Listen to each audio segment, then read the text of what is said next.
the former Congresswoman, Claudia Tenney. Good morning.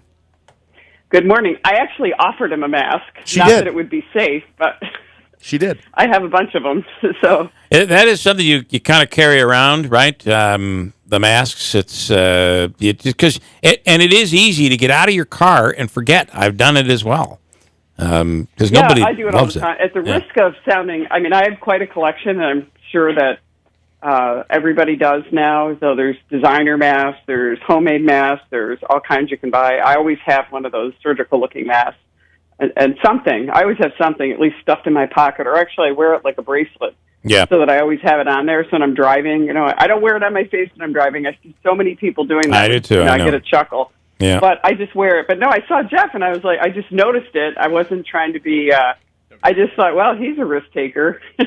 So, actually, Jeff, do you wear a mask when you're in the show? Because you got Bill in there, who's going to be probably the only person that's not going to get anything. well, let's hope. No, I don't wear a mask here during the show, and I just could not believe it. I could not believe it. Now, in fairness, just so everybody knows, we were outside. I wasn't all that close to anybody, but I just couldn't believe that I didn't have one on. But yes, you did offer me a mask, and no, we don't. I don't wear one here in the studio.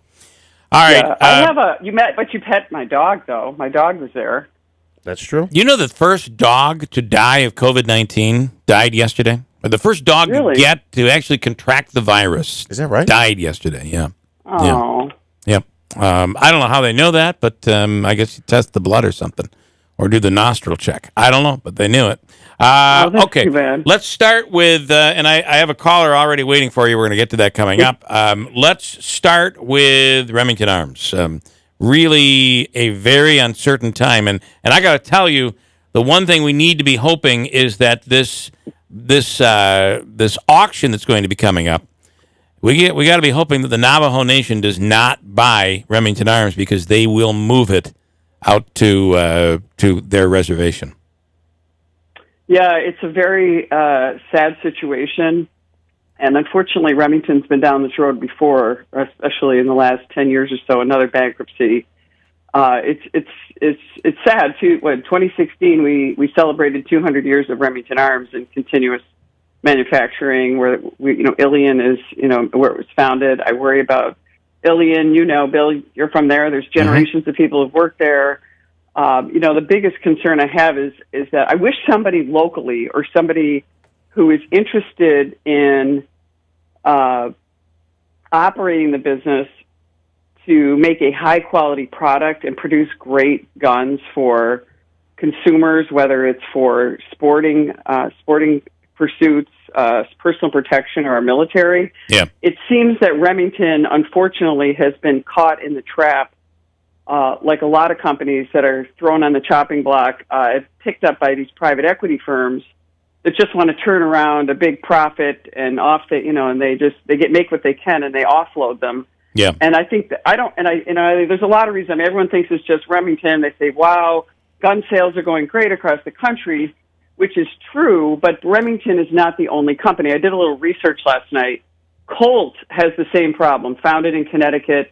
They've been in and out of bankruptcy, and I've read some articles on it, and this is just not my expertise, but what I've read on some business articles, that they can't pay their debts, they make missteps on the management, the type of guns they're using, or a lot of these equity production. A lot of these equity firms come in and they bring debt with them and kind of lump it into the business, and I think that's a lot of what happened. They had almost $1 billion in debt when they filed for bankruptcy 2 years ago. That's just an enormous number. Yeah, and it's unfortunate because really we want to go back. I think successful businesses, if there's anything I've learned in my many, many years, longer than you, is that when you find a business that's really successful, it's usually not a profit motive that makes them so successful. It's a core value, a mission to produce a great product or whatever it would be. It's usually not profit that's the number one issue. And I think you'll see, that's usually the driving force. And right now, I feel like maybe the management, and I'm talking upper management, not the great people who work at UMWA 717, Yep. I'm talking about these upper-level management, private equity owners who really don't care so much about making Remington a superior gun producer they're caring about profits, and it's just tragic for this region because it is such a great company with such a great history that they've been swept under because of this terrible situation. Well, interesting. They also don't care about the history of the fact that this started here and how important it's been to this area and how important the workers have been to the company. And then, so they closed down their North Carolina facility and their headquarters. And what do? They move their headquarters down to Huntsville, Alabama. It's every step seems to be moving it further away from Ilion, which is very, very scary. Yeah, I'm very concerned. I wish somebody locally, maybe some business owners from our region who are well known for producing good quality goods and services would be willing to invest. Unfortunately, I think sometimes the economic development in New York, the economic situation in New York with high taxes, high regulatory fees, the hostility, particularly from the governor towards gun manufacturers and the traditions of Remington, are a part of a huge mix of, could be elements, not everything, but it's just, unfortunately, New York is just not a business-friendly state right now, and a lot of people aren't going to be moving their businesses here to, regardless of whether they're producing guns or not, and it's unfortunate. I mean, we need to figure out a way to make us more business-friendly. All right, I have some people lining up that want to make some comments, ask some questions. The former Congresswoman, of course, running against Anthony Brindisi. We're talking about some debates that might be happening down the road. We'll get into that coming up as well. Let's start with RV in Westmoreland. You're on with Claudia Tenney. RV, good morning. Good morning. Go ahead, you're on. Hello. Hello there. Hello. Can you hear me? We can. We've got you. No, we can't hear you, RV. Barely, but go ahead. What's your question? Well, it's not my question. How about the lawsuits the government brought from that the terrible Newtown, in Connecticut, and they held the gun manufacturer is going to be held responsible for some of the lawsuits. All right, I'm gonna hang up, RV, and let Claudia Tenney pick up on that. Claudia, it was very unique in the way that they did that, because they're saying that it was the marketing that Remington used to market guns, to market military-grade weapons to the public, and they're saying that violated Connecticut law, but they are just draining Remington with legal fees. Yeah, that's part of it. But there's also insurance there, but that brings up another question, is there was also a direct attack on companies like Remington and gun owners by Cuomo on the ability to get insurance, and then and also the threat of requiring gun owners to buy insurance for their guns. I mean, there's a lot of factors and laws being passed in New York that are hostile to gun owners and illegal and lawful gun owners, which, obviously people who are going to commit crimes don't care about lawful gun. But that's a factor. I think there's a lot of factors that go into it. But again, it's like, because you manufacture guns doesn't mean that you have caused someone to act like that. I mean, it's like saying that you're going to sue, Matt's Brewery for somebody getting drunk in Utica and causing a car accident. I mean, it's unfortunate these liability issues just go so far as to, to blame the gun manufacturer. Look, a lot of people use Remington. I used a Remington the other day doing sporting clays. I had a terrific time doing that. And I'm not interested in hunting. I like the sports aspect of it. So some people want to purchase guns for personal protection. It's their Second Amendment right. But when I was touring Remington a while ago, they were doing a lot of work for the military as well. So I mean, it's just too bad that we cannot seem to get again a better place. Again, I think people who are invested in the community and and local people who really care about our community and our workers I just wish. I know that's probably a pipe dream, but I wish that's what would happen for Remington. Yeah. Ann in Rome, you are on with the former Congresswoman. Go ahead. Good morning, Claudia. Thank you for taking my statement. Actually, you've been more than gracious with all the businesses locally. What about making ventilators at Remington? I know that the governor, Mr. Anti-Gun, didn't want to do that here, and then turns around and says, we need to make things here. Is that a possibility, too, to save them? And before I hang up, Bill, you wanted to know about my friends and family with voting for Mr. They were all going to vote for him. Not anymore. So thank you, Claudia. Good luck. And hopefully we could do something for Remington. For the record, your phone cut out, and I'm assuming you said Brindisi, and I guess I was asking a hypothetical question, but Yeah. All right, fair enough. And Claudia, I'll let you take that from there. Go ahead. Yeah. Thank you, Ann. I appreciate the support. Hearing that a lot lately, actually. People coming out. I mean, the number one reason is their security usually, but also they are disappointed that Brindisi promised not to impeach the president, but ended up impeaching him and made a ton of money doing it. I think that's the biggest reason we've gotten on our, I don't know how many thousands of phone calls we've made, but we're approaching 300,000. And you're saying you believe that he raised money off doing that? Sure. Right off after he voted to impeach the president, he raised, that quarter he raised almost $1 million. And then I think that's just, look, that's part of what the Democrats want. They want to impeach the president. They want to take over power. This is the power business. But let me get back to Ann. I know that, Bill, you and I have talked about this on the show before.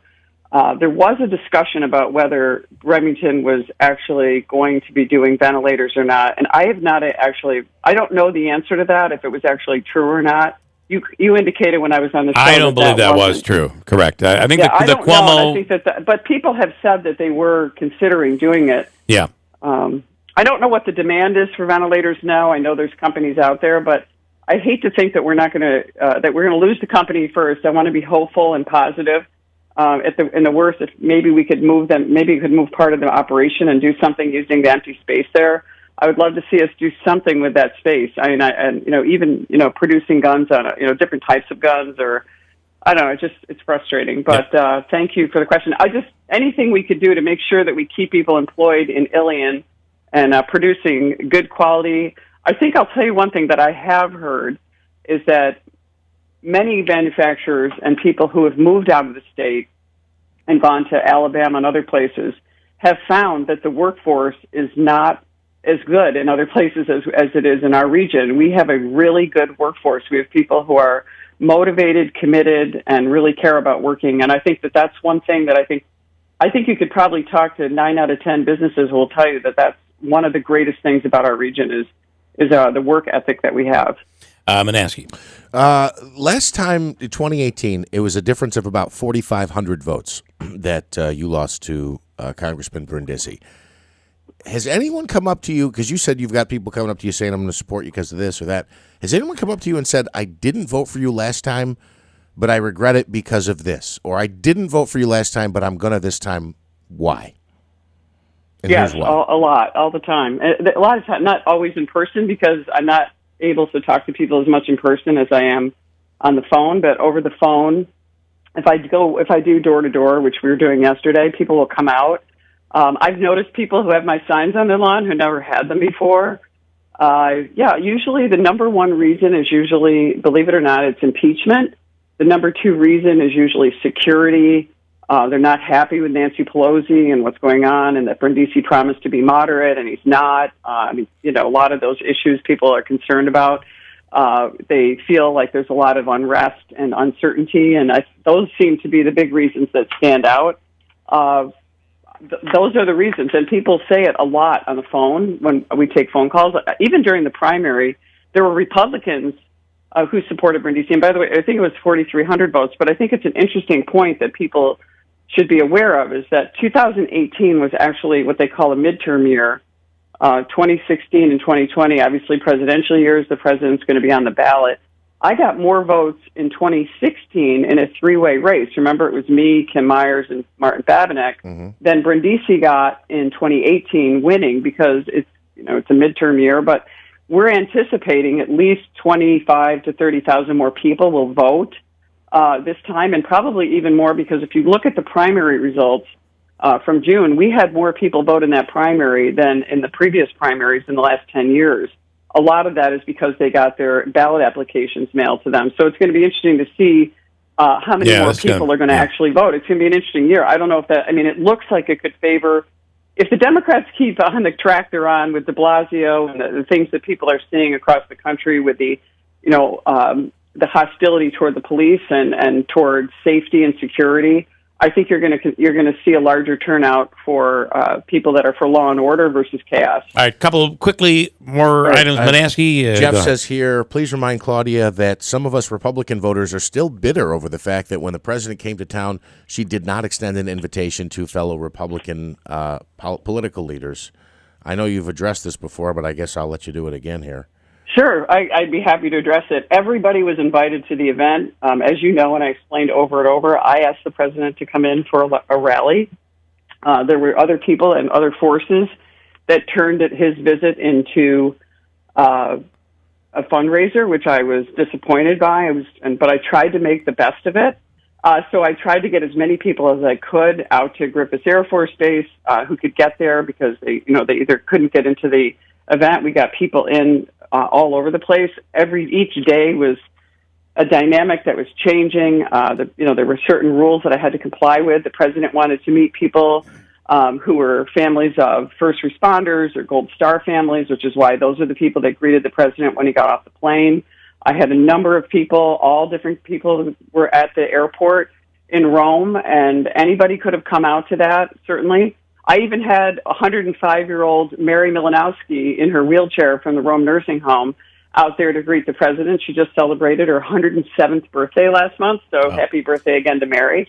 So there were all kinds of people invited. Unfortunately, it was a fundraiser, and there were a number of public officials there. In fact, I think we counted up over 100 people there that were elected officials that were there meeting the president from all over the region, from virtually every county. Even Onondaga County, there were public officials there, but a lot of them paid something, even if it was $100. People like just something. I have Jake on, and I want to squeeze him in before we have to let you go. Jake, you're on with Claudia Tenney. Good morning, everyone. Good morning. Claudia, do the Native Americans, do they have a good chance of buying Remington? Are you talking about the Navajo Nation? The Navajo, yes. I can answer that, and maybe Claudia wants to pipe in. But according to reports out of Arizona, their council back on the 15th of July opted to, and there's a story on this on our website right now, WIBX950.com. They opted to table it because there are debates over whether or not they can get the licensing it takes to manufacture and ultimately sell firearms. Okay. But the last thing that was said in that interview is, while we are walking away right now, it does not. The issue is not dead. So the bankruptcy could prompt them to get back into it, but we don't know. However, they have said that if they do buy it, they'll focus on smart weapons. They'll stop selling the AR-15s to the public, and they would move it to their reservation. I can't imagine what those workers are going through, never knowing what's going to happen. Yeah, it's terrible. Yep. You want to comment on that, Jake? I'm not. I don't know what this possibility if they have the. Right. I mean, isn't the auction kind of coming to the end? It's an open period right now where somebody could move in before the auction. They're asking for bids right now. The auction is expected to happen in September. But to give you an idea, back in 2018, that reservation, that tribe, offered $525 million for Remington, and they were going to pay in cash. They have a lot of money. So, Jake, you think they regret it? I think Remington regrets that right now. I would imagine they probably do. Oh, Jake, my God. Thank you, Jake. Anyway. Yeah. I'm sorry. Go ahead. Go ahead. Years ago, I worked at the courthouse in Utica, and your father was a wonderful man. Thank you. I appreciate that. And you got my vote. Thank you. All right, Jake. Thank you. That's all. Have a good weekend, guys. All right, Jake. Thanks. Thank you. I want to. Go ahead. Oh, can we mention? I want to say one other thing. Is I do actually have a weekly phone call and regular contact with the president's team, and I did have a chance to mention him at one point. I would really like you to come in and do a rally, which is not probably likely because of the COVID virus. But the president is going to be doing what they call hangar stops. So they'll be coming into various airports and making stops as they move across the country. I've asked if he would come in. I don't know if he will. We've obviously asked for Vice President Pence and numerous other people if they would come in. I really would like Vice President Pence to come in and see our progress and what we're doing and some of our local companies on what they're doing to produce products that are going to help us going forward in the COVID crisis. Some of the work going on at Metal Solutions in Utica, Revere Copper in Rome, and some other companies are really doing great work that could be products for the future that could keep us all safe. And just, we're trying to keep everything on the radar. We do, I keep anytime. So I urge anyone in your audience, if there's some key issue you have that I haven't been able to hear from you, please contact us so that we can get those concerns to the president's team. If there's something real, especially if it's anything relating to a way that we could solve the COVID crisis and make, products. And we do such great work here. Even something a plant like Remington could make to help make products for the future and to help us. Because this COVID thing is going to be, to me, it's going to be just like 9/11. We're in a new world. Things are going to be different. Our approach to everything is going to be very different. And I think there's a huge opportunity here for our region to employ our workforce to get us started on things that we can manufacture and ship all over the country, because we have the ability to do that. And with the Made in America focus that we're working on and the things that I've been working on with the president's team, I think we have a real hope here with our great manufacturing base, our facilities, and repurposing them. I'm just really excited about the opportunity to do that. They just announced that the GDP for the second quarter, I think it's 39.5% drop, somewhere in that range. What do you feel on the outcome, on the outlook of this economy that seemed to be looking promising, but not so much right now? Yeah, I mean, the virus is terrible. I don't understand what's going with the market. I mean, it's going up and down. The Dow futures are showing it, I guess, slightly up. But I think that this is an opportunity that we need to capitalize on at this point. It's a terrible situation. We're going to go through a hard time. It's going to take years to come back. But I think what we need to do now is, I think we have so many people here that would love to go back to work and produce great products, whether it's what we do at Sherrill, which is, we can do products there, but there's a lot of work with copper. Copper is actually an antimicrobial metal that can be put. We can use it for various things. Revere Copper's got people in their supply chain that are repurposing copper. When I toured Metal Solutions, which is this really neat company in Utica, I went to go to the ladies' room, and the handles to open the door to the men's room, the ladies' room, and around are copper, because copper kills viruses, whether it's SARS, MERS, COVID viruses. It's really amazing. And so some basics that we already are good at, let's use those to get us to another level and to keep our manufacturing here. I'm just excited about the opportunity. It's a terrible time, but let's try to get through this together. Last question. I just encourage people to be positive. Last question. Liberty. You've talked about Liberty Flatware as you. It's something that you started, and you've criticized Brindisi for basically taking your project and taking advantage of it and claiming credit for it. However, if you've seen any of the commercials that are out there, there's one that is running right now where the CEO, Greg Owens, is giving Brindisi all the credit. How do you respond to that? Yeah, he's not giving Brindisi all the credit. First of all, this isn't the end of that. I give Brindisi credit for getting it passed. Unfortunately, it was my bill, which was viewed as a Democratic bill that Heritage Foundation did not like, the conservative group, and I had it it was in the NDAA on what they call a voice vote, which means it was unanimous. At the last minute, the chairman of the time of the committee, Mac Thornberry, pulled it out and said, "Oh, this is, we can't pass this bill." And unfortunately, a lot of Republicans, followed Heritage and said, "Oh, we can't pass this bill." So the fact that Brindisi was able to take it from the 1 yard line into the end zone and get it passed, I'm happy for that. I just wish he had come up with his own original title. Spoons, support procurement of our nation's stainless steel, was worked on very hard by our team. We came up with that original title. It's kind of like copying somebody's homework or cheating on a test. You leave somebody their original work, but I'm glad the bill passed. But I also think the big key thing is that the Sherrill Manufacturing, the president had 2 Made in America showcases. One company from each state was represented in 2017 and 2018. The only company from New York represented in 2017 and 28 in the White House was Sherrill. I can't get into the deal, what the benefits that have come from Sherrill because there's a non-disclosure agreement. Right. But we did a tremendous amount of work and helped them, and they know it. And well, you'll be seeing response to that. My only question is, does it bother you that, because he certainly had a choice of whether or not he could be, he's in Brindisi's commercial saying Brindisi got it done. Does that, knowing that Brindisi is running against you, does that bother you?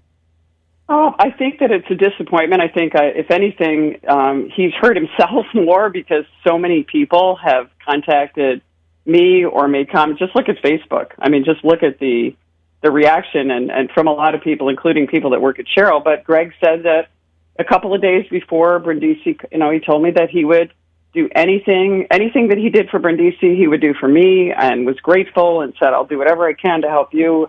You're the one that got this started. You're the one that got us in the White House. You're the one that made the difference. So I encourage Greg to come and do an ad for me as well. So I'm grateful for Cheryl and their employees. I think it's great that we are getting them on the map. Honestly, the bill is the original title is the only thing I object to Brindisi using. I'm glad it got passed, though. But you know what they say, imitation is the sincerest form of flattery. So if Brindisi's touting as a commercial where his biggest achievement is something that I conceived and came up with, that says a lot about his leadership, doesn't it? It shows that he's got a copy from me. So I think that that's an interesting aspect of it. I'll let that be the final word.